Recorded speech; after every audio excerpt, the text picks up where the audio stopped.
네, 반가우시죠? 네. 우리 신재승 목사님, 제가 사실은 개인적으로 알게 된 지는 한 28년 정도 되었습니다. 또 제 학교의 선배이기도 하신데요. 제가 늘 느끼는 거는 한결 같으시다, 그런 생각했습니다. 28년 전에 만났을 때나 지금 만났을 때나 느낌이 같은 그런 분이시다, 그런 생각이 들고요.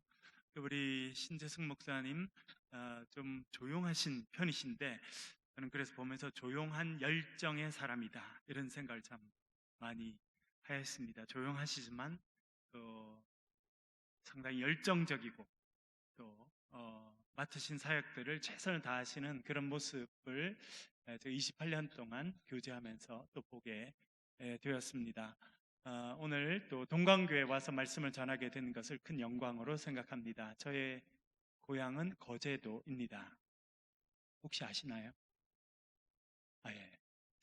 저희 집이 거제도인데 제가 저희 어머니께서 또 장사를 하시면서 부산에 자주 오시고 제 고모 댁이 이 동네에 있어가지고 제가 어릴 때는 배를 타고 1시간 반, 2시간 정도 와야 부산에 올 수 있었습니다.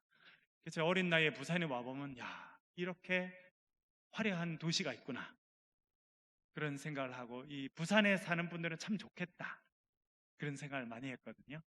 오늘 또 이렇게 좋은 부산에 또 아름다운 동광교회 또 섬기시는 분들과 말씀을 나누게 된 것을 큰 기쁨이요 영광으로 생각합니다. 특별히 교회에서 말씀 사경회를 이렇게 여셔서 말씀을 배우는 교회를 만드셨다, 참 중요한 일이라 그렇게 생각이 듭니다. 오늘 제가 내가 선 곳은 거룩한 땅이니, 그런 제목으로 같이 말씀을 나누도록 그렇게 하겠습니다. 여러분, 사경회는 우리나라 역사에 있어서 대단히 중요한 역할을 하였습니다. 왜냐하면 1907년 1월 14일 평양에 있었던 장대현이라고 하는 교회가 있었습니다. 거기서 2주일간 말씀 사경회가 진행되었습니다. 그러니까 1월 1일부터 1월 15일까지 말씀 사경회가 있었는데 1월 14일 날 밤에 성령의 강력한 역사가 있게 됩니다. 그 당시 참여했던 사람 중에 한 명이 길선주 장로였습니다. 그분은 교회에서는 현직 장로로 계셨고 그리고 그 당시 평양신학교에서 신학을 공부하는 학생이었습니다. 장대현 교회에 많은 한국분들 그리고 선교사님들이 같이 참여해서 말씀 사경회를 열고 있었습니다. 말씀 사경회는 말씀을 듣는 겁니다. 말씀을 배우는 거죠. 그리고 주신 말씀을 가지고 기도하는 건데 그 1907년 1월 4일 평양에 있었던 장대현 교회, 이제 2주간의 말씀 사경회의 마지막 전날 밤에 성령의 큰 역사가 그들 가운데 있었습니다. 길선조 목사님이 일어나서 이야기했습니다. 사실 저는 죽어가는 친구가 있었는데 그 친구의 부탁을 받고 그 친구의 재산을 관리하는 일을 해왔는데 갑자기 욕심이 생겨서 그 중에 일부를 자기가 사취했다. 내가 그 잘못을 고백합니다. 그리고 그 미망인에게 그것을 돌려드리겠습니다. 나는 죄인입니다. 저의 죄를 회개합니다. 그렇게 하셨습니다. 또 다른 사람이 일어나서 자기의 죄를 회개하고 또 그런 과정 가운데 선교사님들도 예외가 아니었습니다. 어떤 선교사님은 나는 한국에 와서 조선인들을 선교하지만 때때로 조선인들을 깊이 사랑하지 못했습니다. 그런 고백을 하게 되었습니다. 그 선교사님 중에 한 분은 북장로교 선교사로 파송받아 온 분인데 그 자리에 참여한 것입니다. 그 다음날 그가 북장로교 선교본부에다가 편지를 써서 보냅니다. 지금까지 우리가 인도에서 또 영국에서 또 미국에서 여러 곳에서 있었던 성령의 역사를 경험하였는데 어제 장대현 교회에서 있었던 성령의 역사는 지금까지 우리 우리가 들은 것보다 훨씬 더 강력한 일이었다. 그렇게 편지를 써서 보내게 됩니다. 그리고 그 날을 기점으로 해서 저 유명한 1907년 평양 대부흥 운동이 있게 되었습니다. 그러면서 교회가 전국으로 확산되고 많은 사람들이 말씀을 듣고 성령의 인도하심을 받고 성령의 부어주신 능력을 입어서 복음을 전하기 시작했습니다. 여러분, 1907년 얼마나 어려운 때입니까? 1905년 국권을 빼앗기고 이제 나라가 점점 쇠퇴해져 가고 일본의 압박 가운데, 일본의 통치 가운데 들어가고 있는 그 어려운 때였는데 많은 사람들이 말씀 사경에 참여했어요. 말씀을 들었습니다. 마음을 열고 말씀을 듣고 주신 말씀을 붙잡고 기도할 때 성령의 역사가 그들 가운데 임재했다. 역사가 알려주고 있습니다. 나라는 암울하고 역사는 암울했지만 하나님의 말씀이 들려지고 하나님의 말씀에 대한 갈급함이 생기게 되자 한국인들의 마음이 밝아지기 시작했어요. 그래서 많은 사람들이 말씀을 배우고 말씀 안에서 희망을 찾고 이 기울어져가는 나라를 살릴 수 있는 길은 말씀이다. 성령의 인도하십니다. 확신하게 되었다고 하는 것을 알게 됩니다. 여러분, 이번에 우리 동광교회 설악 진행하시는 이 말씀 사경회를 통해서 하나님께서 크신 은혜를 여러분의 삶에 허락해 주실 줄로 믿습니다. 여러분, 마음을 여시고 또 코로나 때문에 요즘에는 자유롭게 대화하기도 좀 어렵고 사람 만나기도 좀 어려운 그런 상황입니다만 여러분, 이때가 참 좋은 기회인 것 같아요. 저도 지금 목회하는 교회에서 코로나가 막 오기 전에 우리가 매일 말씀을 묵상합시다 이렇게 하면서 제가 작은 걸 만들어서 드렸는데 이분이 코로나가 터지니까 특별히 대구는요 하루에 막 300명, 400명 이렇게도 나섰거든요.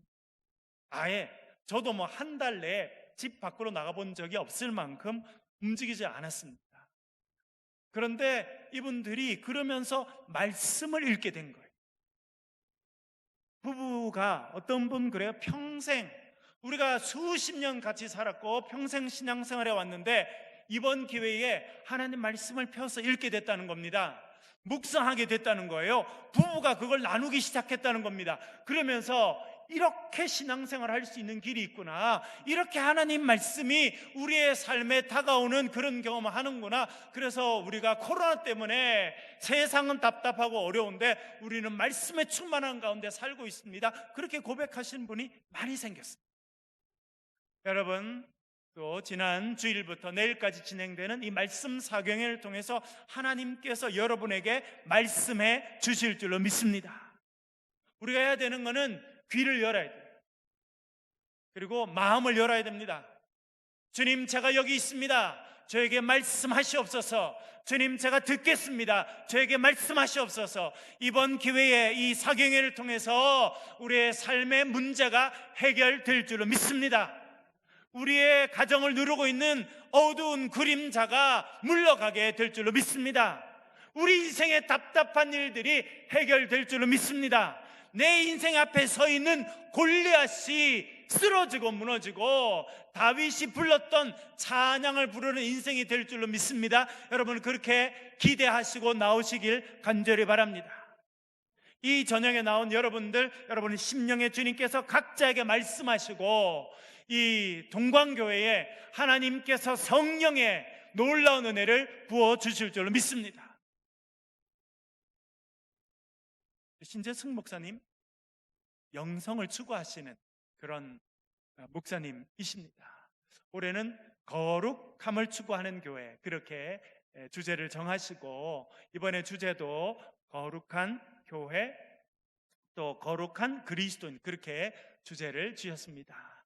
여러분, 저도 오늘 말씀을 나누면서 저도 은혜 받기를 원하고, 여러분 각자 얼마나 중요한 시간을 내서 오셨습니까? 여러분, 또 어떤 분들은 그냥 뭐 가보지 뭐, 특이한 성씨 있는 사람 오늘 온다는데 그렇게 하고 오신 분이 계실지도 모르겠습니다만, 여러분 어떤 마음으로 오셨든지 하나님께서 오늘 이 저녁 여러분의 삶에 꼭 필요한 말씀을 허락해 주실 줄로 믿습니다.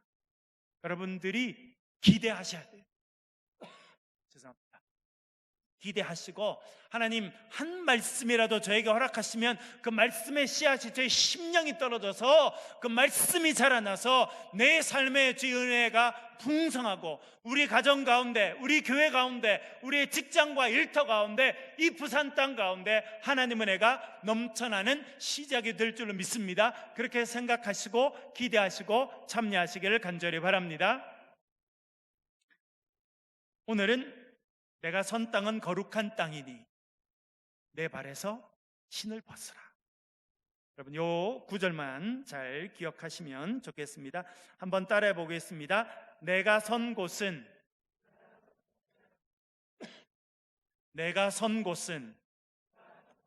거룩한 땅이니 내 발에서 신을 벗으라. 요 아주 짧은 구절이잖아요, 여러분. 요거 한 30초 시간을 드릴 테니까요, 한번 암기해 보시겠습니다. 요 구절만요. 시작.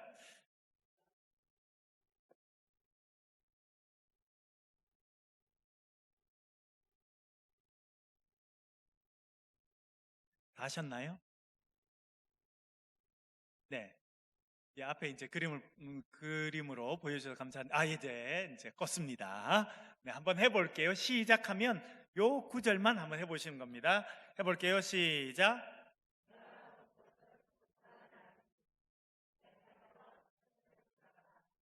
예. 제가 입이 잘 안 보여가지고 다 이렇게 마스크를 하고 계셔서 누가 하셨는지 안 하셨는지 잘 모르겠는데요. 한 번 더 해보겠습니다. 시작. 내가 선 곳은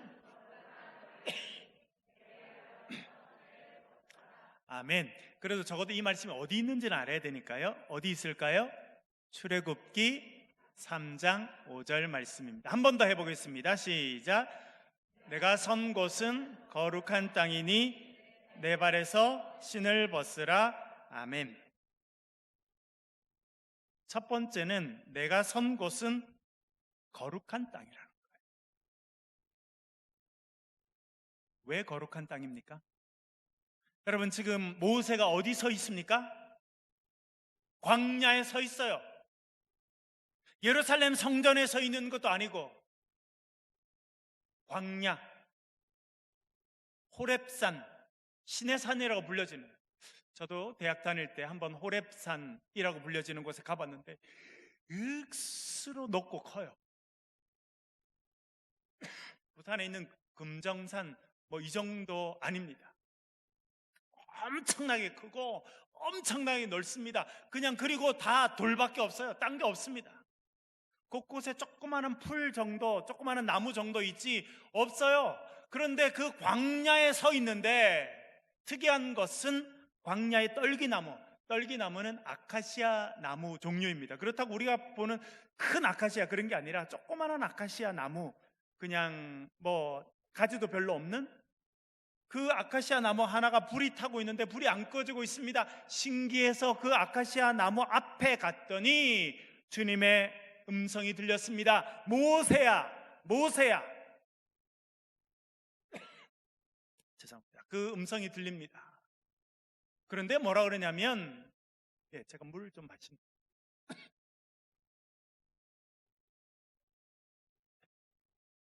괜찮습니다. 갑자기 그러네요. 떨기나무 앞에 서 있는데 주님께서 부르셨습니다. 그리고 말씀하시기를 내가 선 곳은 거룩한 땅이니 라고 말씀하십니다. 여러분, 왜 거룩한 땅이 됐습니까? 왜 그가 서 있는 그곳을 거룩한 땅이라고 말씀하셨습니까? 여러분, 어떤 땅이 거룩한 땅이 되는 것입니까? 네? 여기는 정말 기도하는 분들이 많으시네요. 하나님이 임재하시기 때문에 그 땅이 거룩한 땅이 된 것입니다. 특별한 장소가 거룩한 곳이 있는 것이 아닙니다. 하나님께서 임재하시는 곳, 바로 그곳이 거룩한 땅이 된다라고 하는 것입니다. 왜냐하면 하나님이 거룩한 분이시기 때문에 그렇습니다. 우리 레위기 19장 2절 말씀 같이 한번 화면을 보시고 읽어보겠습니다. 읽겠습니다. 시작.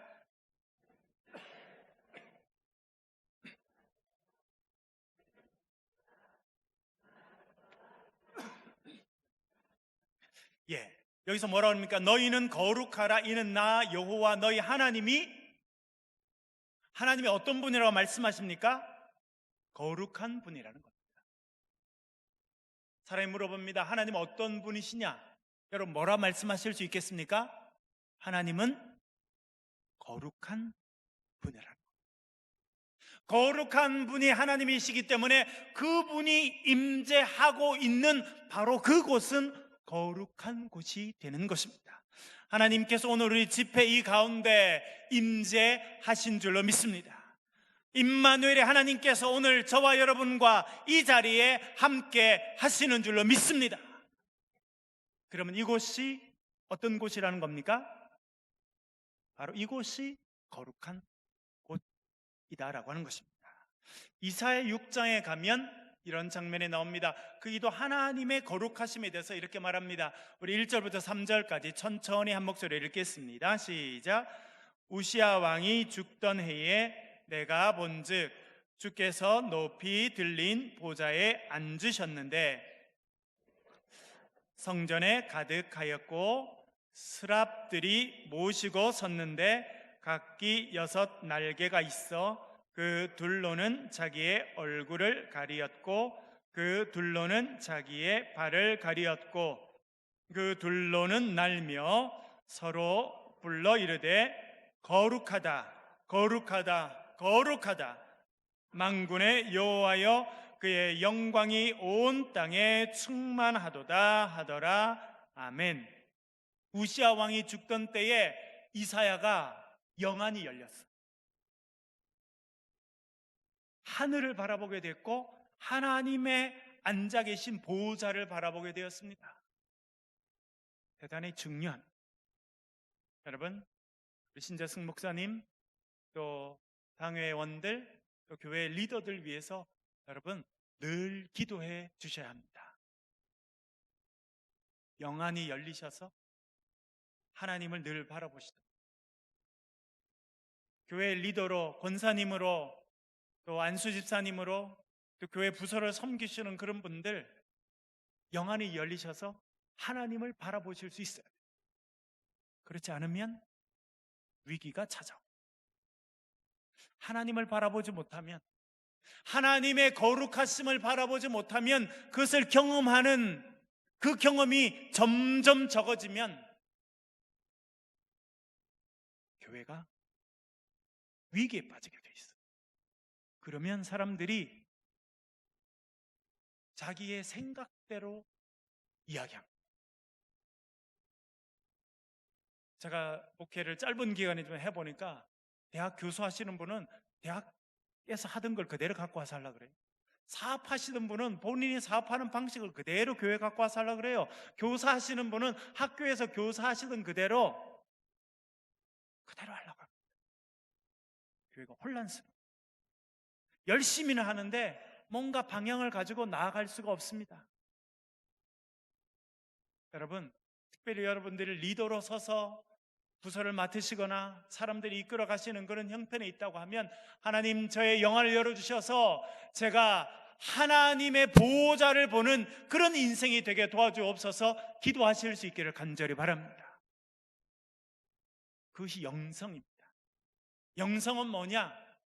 방언을 하면 영성이고 탁 손을 얹고 기도하면 병자가 벌떡 일어나면 영성, 여러분 그것도 영성이죠. 그러나 정말 중요한 영성은 뭐냐면 내가 하나님을 바라볼 수 있어야 돼요. 하나님의 임재를 경험할 수 있어야 그것이 영성이 되는 것입니다. 이사야는 눈을 떠서 하나님의 보호자를 바라보았습니다. 천상을 바라본 것이죠. 그때 어떤 일이 있습니까? 여호와의 높이 들린 보좌가 있는데 주님께서 앉으셨어요. 그의 옷자락은 성전에 가득하여. 죄송합니다. 제가 예, 옷자락이 성전에 가득했다.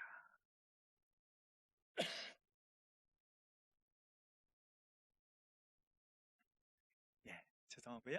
성전에 가득했다. 여러분, 제가 최근에 우리 남성분들하고 성경 공부를 10주 같이 했습니다. 만나서 못하니까 온라인으로, 저도 컴퓨터 앞에 앉고 그분들도 컴퓨터 앞에 앉아가지고 화상을 보면서 이렇게 10주 동안 성경 공부를 같이 진행하면서 제가 깨달은 게 있어요. 그 뭐냐면 하나님의 임재가 있는 곳은 충만함이 있더라고요. 충만함이 있으면 하나님의 임재가 있는 거예요. 여러분 마음에 은혜가 가득 차면 하나님을 경험할 수 있어요. 교회에 믿음이 가득 차면, 은혜가 가득 차면 그때가 하나님의 임재가 있는 시간이더라고요. 그리고 돌려서 이야기하면 하나님의 임재가 있으면요, 그곳이 가득 차게 되는 겁니다. 마음에 기쁨이 가득 차고, 세상적으로 봐서는 기뻐할 일이 아무것도 없는데 근심할 일이 많은데 내 삶에 기쁨이 가득 차요. 내 삶에 은혜가 가득 차요. 뭔가 내 입으로 계속 끊임없이 찬양이 나오고 뭔가 계속 기뻐요. 하나님의 임재가 있으면 그렇더라고요. 그리고 여러분의 가슴에, 여러분의 마음에 은혜가 가득 차고 하나님 말씀이 가득 차면요, 그것이 입으로 나오게 돼 있습니다. 그런 분들은 은혜의 말씀을 쏟아내게 돼 있어요. 하나님의 감사를 표현하게 돼 있어요. 야, 내가 체험한 하나님, 내가 얼마 전에 말씀을 읽었는데 그런 말씀으로 가득 차게 돼 있는 거예요. 여러분, 그래서 충만하심을 사모하시길 바랍니다. 하나님, 말씀으로 충만케 해 주시옵소서.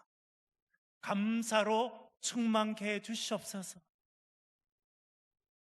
그래야 여러분, 우리가 쓰임받는 인생이 되는 것입니다. 여러분, 어떤 지위가 있다고 쓰임받는 게 아니더라고요. 지위가 있다고 쓰임받는 게 아니에요. 많이 저도 뭐 박사 과정까지 공부하느라 엄청 열심히 했는데, 주님 은혜로 잘 감당했는데 지식이 충만하다고 다 쓰임받는 게 아니더라고요. 정말 중요한 것은, 네, 감사합니다. 목사님 센스 있으시네요. 불이 다 떨어졌어요.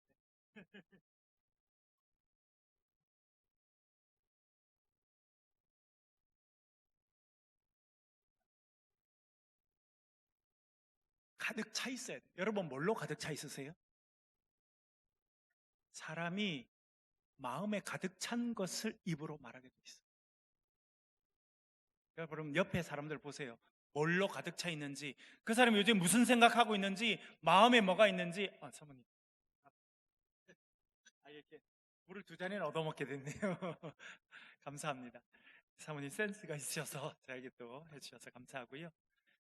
가득 차야 되더라고요. 가득 차야 돼요. 여러분, 뭘로 가득 차 있으세요? 여러분, 동광교회는 주의 은혜로 가득 찰 수 있기를 간절히 바랍니다. 서로를 칭찬하고 격려하는 분위기로 가득 찰 수 있기를 바랍니다. 여러분, 모여서요, 하나님 말씀을 이야기할 수 있어야 되고, 내가 간증한 체험한 은혜를 이야기할 수 있어야 되고, 간증이 나와야 돼요. 그래야 교회가 다음 단계로 가더라고요. 여러분, 교회는요, 똑똑한 사람이 많이 있다고 그 다음 단계로 가는 게 아니에요. 돈을 많이 쌓아놓는다고 다음 단계로 가는 게 아니라 은혜의 말씀이 충만해야 그 다음 단계로 올라가는 겁니다. 누가 특별히 가득 차야 되냐면, 중요한 역할을 맡고 계신 분들이 주의 은혜로 가득 차야 돼요. 장로님들이 앉으시면, 안수입사님들이 앉으시면, 중요한 권사님들이 앉으시면, 어디 갔더니 뭐가 맛있더라, 그 집은 뭐가 그렇다 하더라, 크닥크닥 전부 다 카드라만 이야기하는 교회는요, 앞으로 미래가 별로 없어요. 세상에서 주워 들은 소리 다 갖고 와서 교회에서 다 퍼뜨리는 그런 분들이 많은 교회는요, 내일이 없습니다.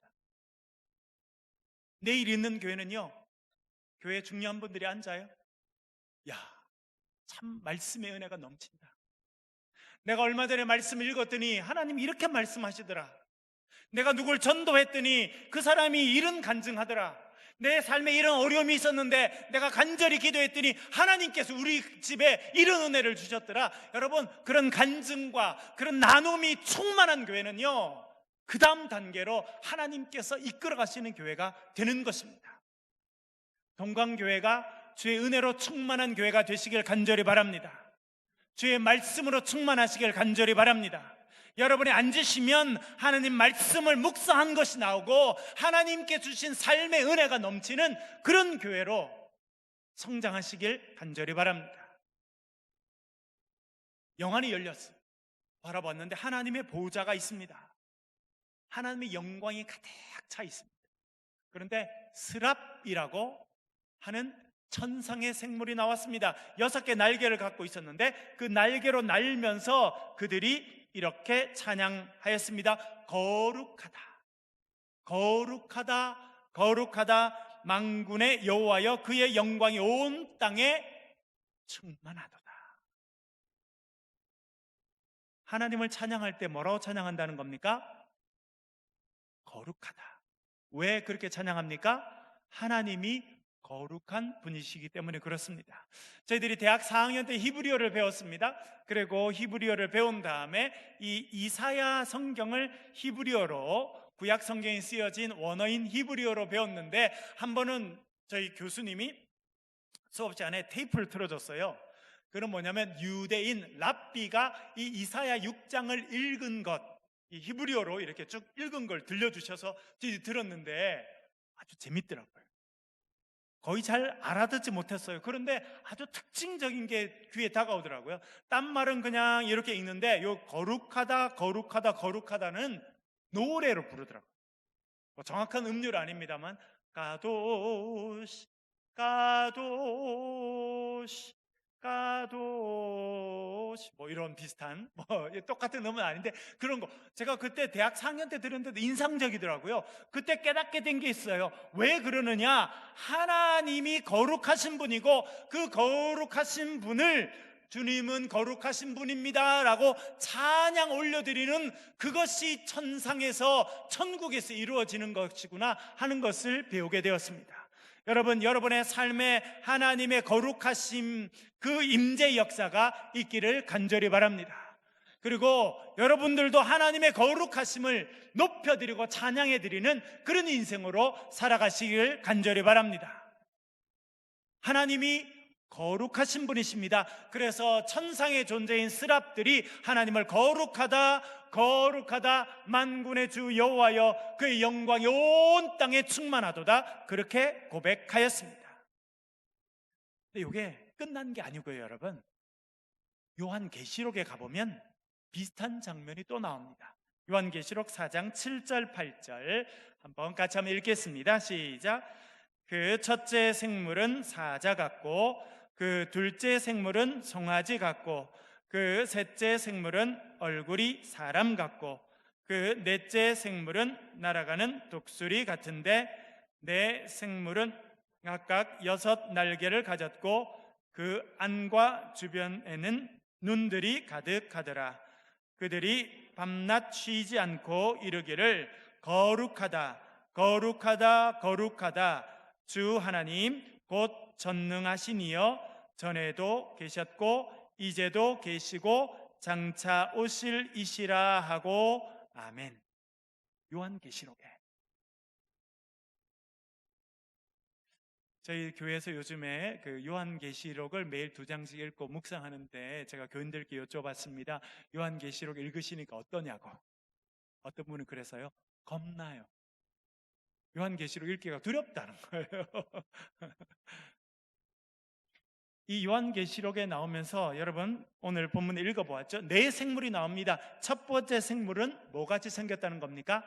사자같이 생겼고, 두 번째 생물은요, 송아지같이 생겼고, 세 번째 생물은 사람같이 생겼고, 네 번째 생물은 독수리같이 생긴 생물들이 있었다는 것입니다. 사실은 이 4 생물, 사자, 송아지, 사람, 독수리 얼굴 한 생물은 에스겔서에 등장합니다. 이 동물들이 날면서 하나님을 찬양했다, 그렇게 사도 요한이 이야기해 주고 있습니다. 이 날면서 뭐라고 말했다는 겁니까? 거룩하다, 거룩하다, 거룩하다. 주 하나님 곧 전능하신 이여, 전에도 계셨고 이제도 계시고 장차 오실 이시라 하더라, 그렇게 말합니다. 뭐라고 찬양했다는 겁니까? 거룩하다. 왜요? 하나님이 거룩하시기 때문입니다. 이사야에 있었던 스랍들도 하나님을 거룩하다 찬양했습니다.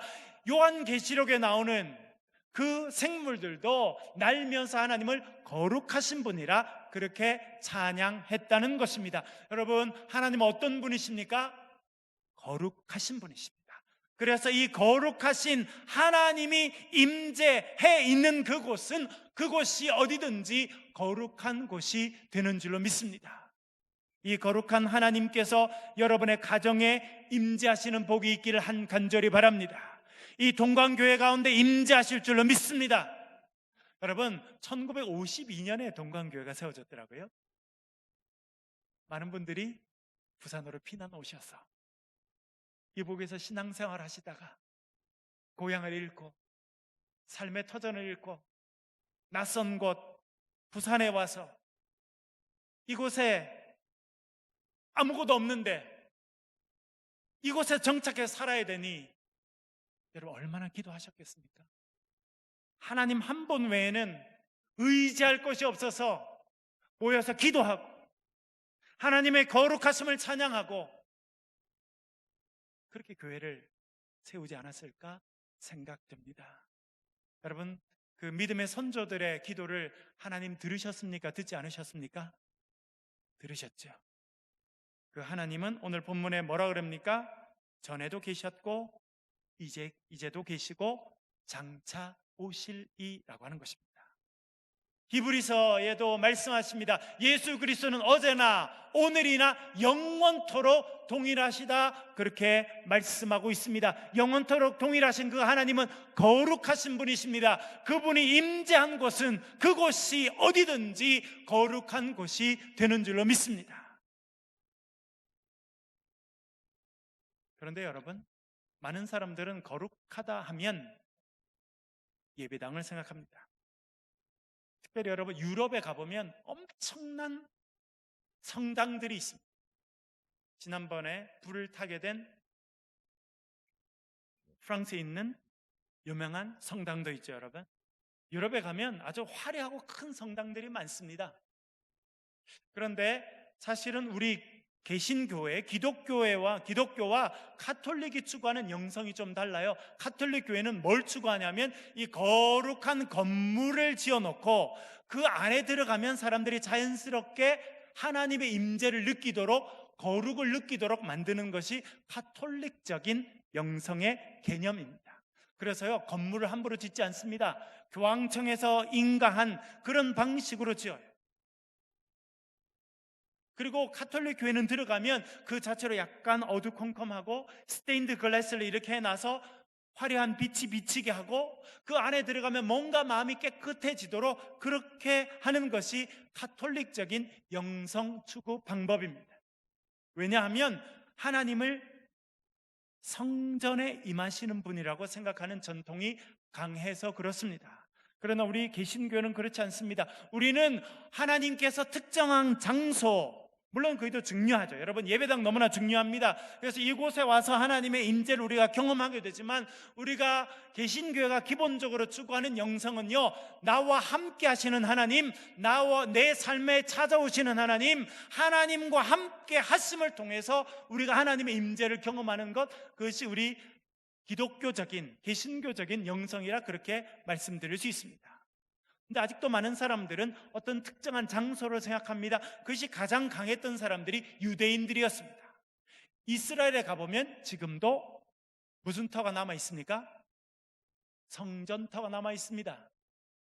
솔로몬이 지었던 그 성전터가 남아 있고 지금은 다 무너졌죠. 그 땅에 있었던 돌들을 파내서 그곳을 통곡의 벽, 서쪽의 벽이라고 하고 사람들이 거기에 손을 대고 막 기도하고 하는 그런 장면이 있는데요, 이스라엘 사람들이 생각할 때 가장 거룩한 곳이 있었습니다. 여러분, 예수님 당시 어디가 가장 거룩한 곳이었겠습니까?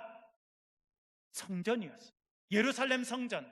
그래서 적어도 할례를 받은 성년 남자들은 1년에 3번, 안 되면 한 번이라도 예루살렘까지 걸어가고 그 성전 안에 들어가서 하나님의 임재를 체험해야 된다, 그렇게 생각했습니다. 그 당시 사람들이 생각할 때 가장 거룩한 곳이 있었습니다. 그곳은 성전이었습니다.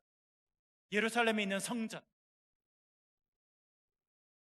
그런데 성경에서 이렇게 말합니다. 여러분, 마태복음 21장 13절 화면을 보면서 같이 한번 읽어보겠습니다. 마태복음 21장 13절입니다. 시작.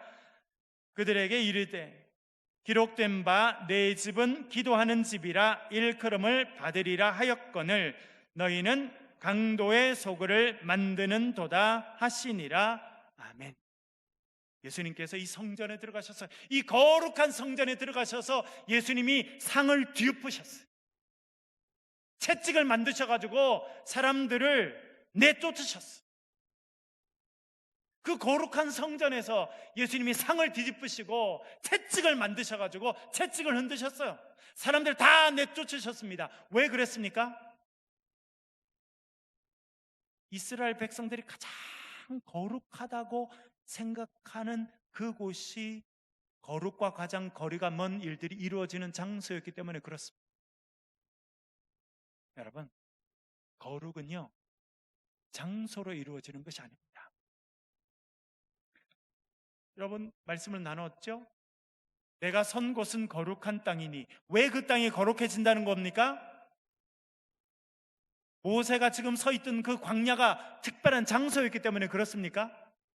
그곳이 하나님께서 임재한 장소였기 때문에 너무나 평범한, 엄청나게 넓은 그 광야의 작은 구석이었지만 그곳이 거룩한 곳이 된 것입니다. 다시 말씀드리면 아무리 거룩한 장소라고 사람들이 생각하는 곳이라도 하나님께서 임재하지 않으시면 그곳은 거룩한 곳이 아니라는 거예요. 예수님 말씀하셨습니다. 이곳은 만민이 기도하는 집이라 일컬음을 받으리라 하였는데 너희들은 이곳을 강도의 소굴로 만들었다. 더 이상 예루살렘 성전이 거룩한 곳이 아니라고 하는 것을 예수님께서 선포하신 것입니다. 주의 이름으로 모였고 예배한다고 모였고 제사 드린다고 모였는데 그 안에서 딴짓해요. 하나님은 온데간데 없고 인간의 계산과 인간의 술수와 자기의 이익만 이야기되는 그곳이 아무리 경건하게 보이는 돌로 지은 그런 건물이라도 더 이상 생명이 없는 곳이라는 것입니다. 여러분, 그것은 하나님께서 주신 도전이, 우리 모두에게 주는 도전입니다. 여러분, 우리 각자가 하나님 앞에서 거룩한 성전으로 지어져 갈 때 그 사람들이 모인 그곳이 하나님의 거룩한 성전이 되는 줄로 믿습니다. 교회는 건물이 아닙니다. 교회는 하나님의 백성들의 모임이 교회입니다. 여러분, 동광교회가 하나님을 사랑하고 거룩하신 하나님의 이름을 온전히 높여드리는 그런 건강한 공동체로 쓰임 받으실 수 있기를 주의 이름으로 간절히 축원합니다. 그러면 여러분, 하나님이 임재하시는 곳이 거룩한 곳이라 그랬는데 하나님은 어디에 또 언제 임재하시겠습니까? 여러분, 하나님은 어디에 임재하시던가요? 하나님은 인생의 광야를 지날 때 임재하십니다. 창세기 28장에 보면 야곱이 등장합니다. 야곱, 머리가 좋았어요. 인간적인 계산이 많은 사람이었습니다. 형이 배고프니까 사냥하고 돌아오는 형에게 뭘 내밀죠? 팥죽을 내밀고 장자권을 받습니다. 그걸로 충분하지 않았습니다. 아버지가 이제 눈이 멀게 되었습니다. 아버지가 돌아가실 날이 얼마 남지 않았습니다. 아버지가 큰아들 에서를 불러서 사냥해 오너라, 네가 사냥해 오면 내가 그것을 먹고 너를 축복해 주리라, 그렇게 이야기하였습니다. 그때를 놓치지 않았습니다. 인간적으로 머리가 빠른 사람이었고 계산이 빠른 사람이었고 행동이 빠른 사람이었습니다. 형이 사냥하러 나간 사이에 엄마와 손을 잡고 음식을 해서 들어가서 아버지를 속이고 축복을 가로챘습니다. 그리고 형이 무서워서 광야로 나아가게 되었습니다. 모세가 광야에서 하나님을 경험한 것처럼 그도 이제 아무것도 없는 정말 허허벌판 그 광야를 걸어가게 되었는데, 밤 늦은 시간이 되어서 그가 돌을 하나 해서 돌베개를 베고 잠들었습니다. 그때 그가 이렇게 고백합니다. 창세기 28장 16절 17절 같이 한번 읽어보겠습니다. 창세기 28장 16절 17절 같이 읽겠습니다. 시작. 야곱이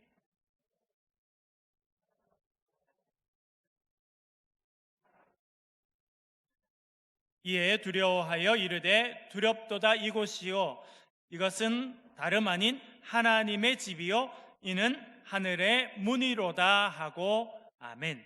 그래서 하나님의 집이다. 그래서 그곳 이름을 뭐라 그랬습니까? 베델, 벳엘. 베트는 집이라는 뜻이고 엘 하나님이라는 뜻이죠. 하나님의 집이라고 지었다는 것입니다. 그가 깜짝 놀랐어요. 그는 지금 형을 피해서 바단 아람이라고 하는 먼 곳으로 가고 있었습니다. 지금은 KTX도 있고 차도 있고 버스도 있고 비행기도 있고 많이 있지만 그 당시는 그냥 걸어가는 거 외에 방법이 없었는데, 그렇게 걷다가 광야 한복판에서 잠들었습니다. 그런데 영안이 열렸어요. 하나님을 바라보게 됐습니다.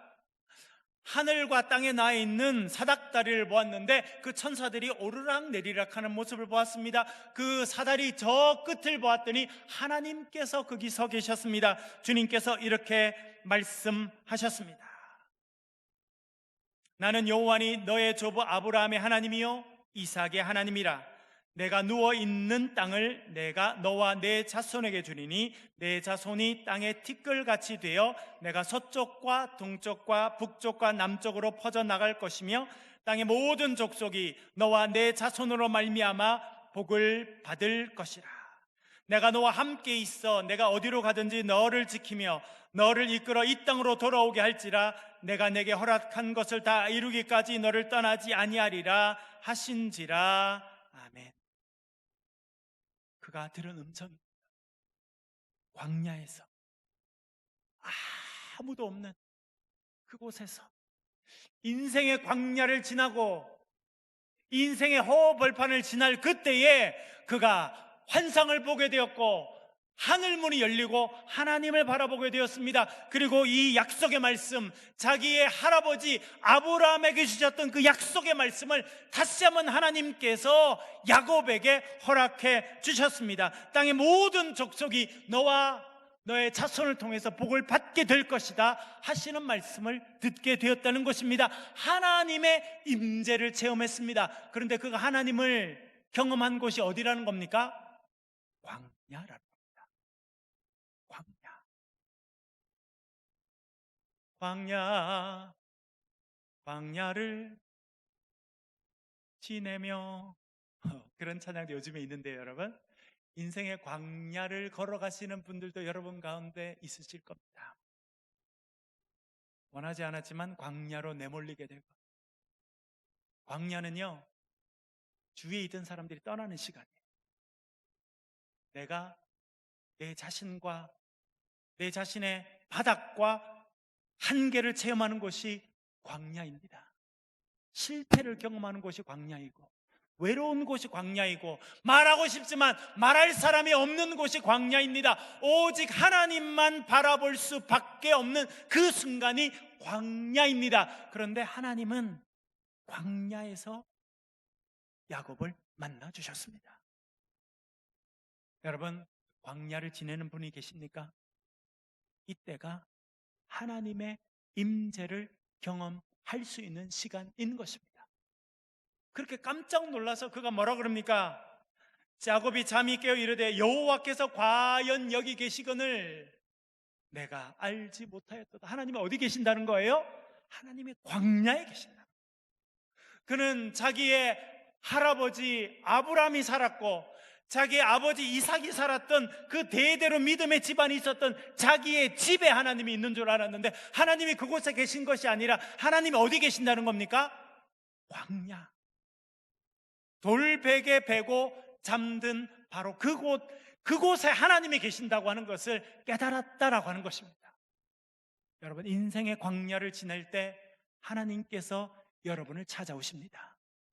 여러분의 인생의 광야를 지날 때, 외롭고 어려운 시간을 지날 때 바로 그곳에서 하나님께서 여러분을 찾아오시고 여러분을 축복의 통로로 세워주실 줄로 믿습니다. 그래서 그가 고백하잖아요. 야, 광야, 아무것도 없는 이곳이지만 이곳이 하나님의 집이구나, 이곳이 베델이구나. 그래서 그가 베고 잤던 돌을 기둥으로 세워, 이곳이 하나님의 집이라는 거예요. 여러분, 인생의 광야를 지날 때 하나님께서 여러분의 삶에 찾아오십니다. 여러분 인생을 새롭게 만들어 주시는 줄로 믿습니다. 또한 하나님은 언제 임재하시느냐?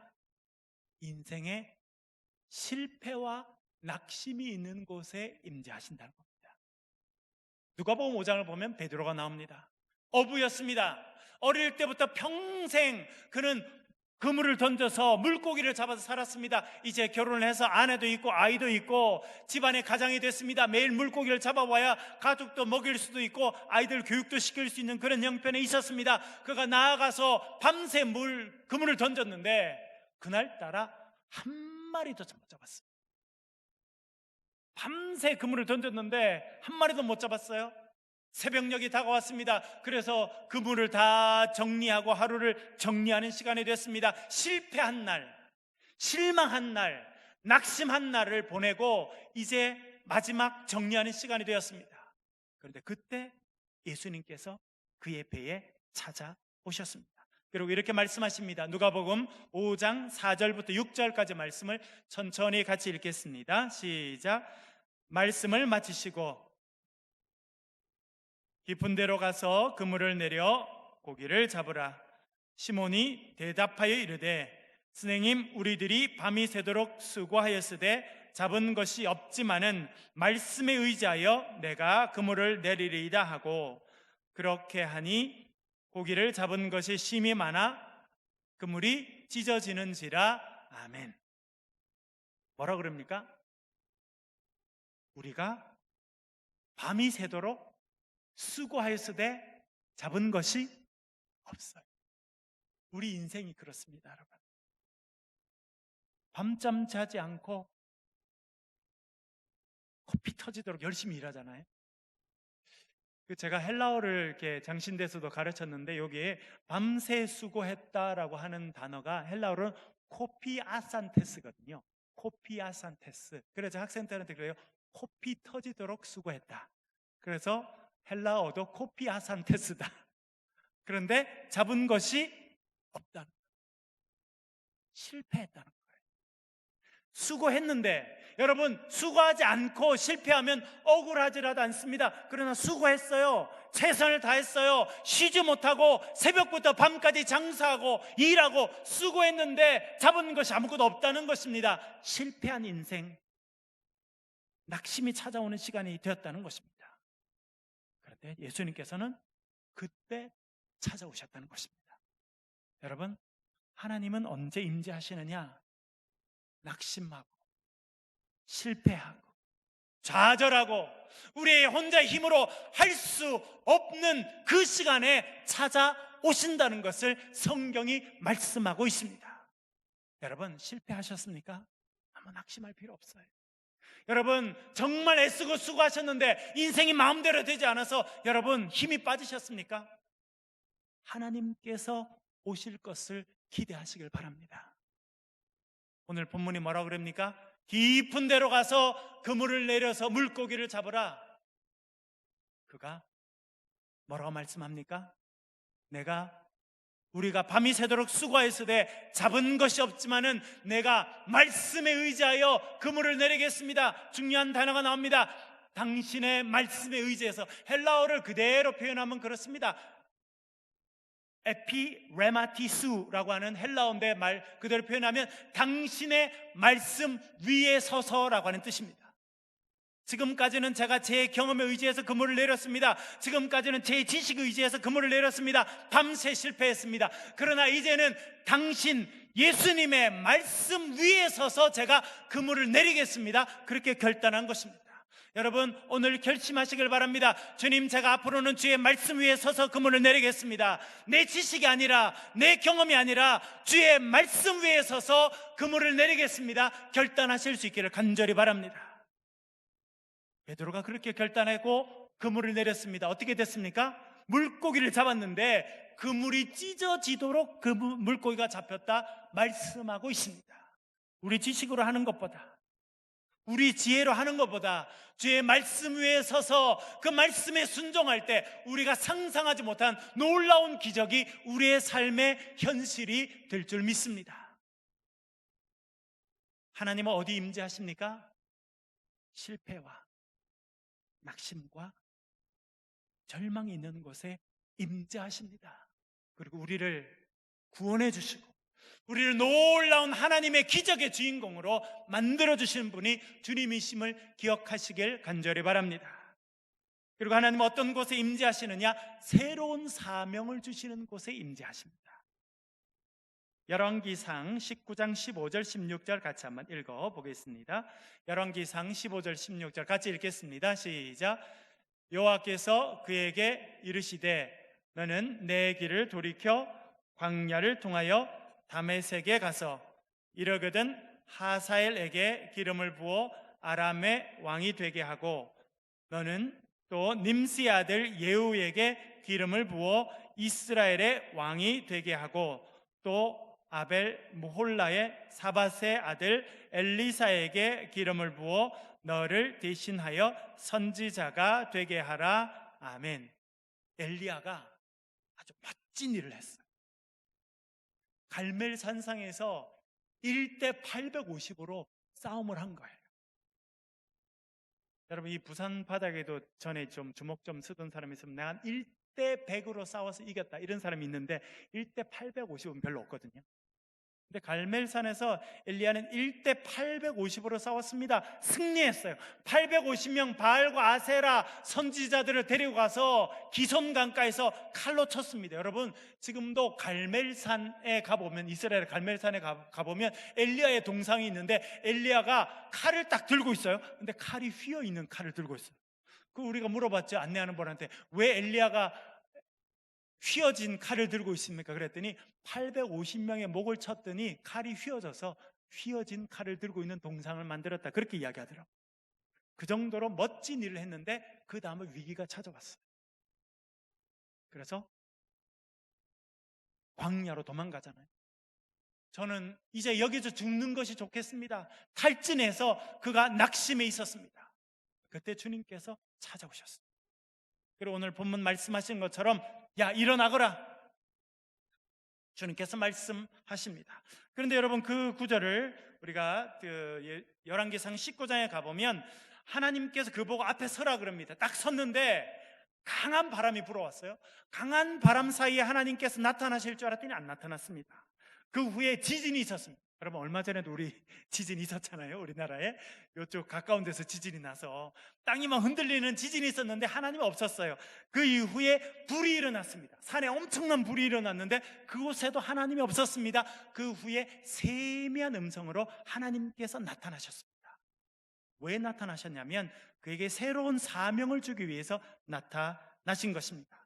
너는 하사엘에게 기름을 부어서 아람 왕을 삼고 예후에게 기름을 부어서 이스라엘 왕이 되게 하고 엘리사에게 기름을 부어서 너 대신 선지자를 삼으라, 그렇게 말씀하셨습니다. 하나님은 언제 임재하시느냐? 새로운 사명을 주실 때 임재하신다는 것입니다. 오늘 읽은 본문, 하나님께서 모세에게 나타나셨습니다. 뭐라 말씀하십니까? 네가 선 곳은 거룩한 땅이니 내 발에서 신발을 벗으라 말씀하십니다. 그리고 이제 뭐라 말씀하십니까? 이제 너의 족속, 너의 친척, 너의 가족이 있는 애굽으로 돌아가거라. 그들을 애굽에서 건져내어라, 출애굽시켜라, 내 백성을 해방시켜라, 새로운 사명을 허락해 주셨습니다. 하나님은 언제 우리에게 임재하시느냐? 새로운 사명을 주실 때 임재하십니다. 여러분, 주님께서 여러분의 삶에 임재하신 은혜가 있기를 바랍니다. 그리고 여러분을 새로운 사명의 길로 인도하시기를 간절히 바랍니다. 주님께서 말씀하십니다. 그러면서 내 발에서 신을 벗으라. 어떤 의미입니까? 네가 지금 해왔던 방식을 내려놓으라는 거예요. 네가 의지했던 신발을 벗으라는 겁니다.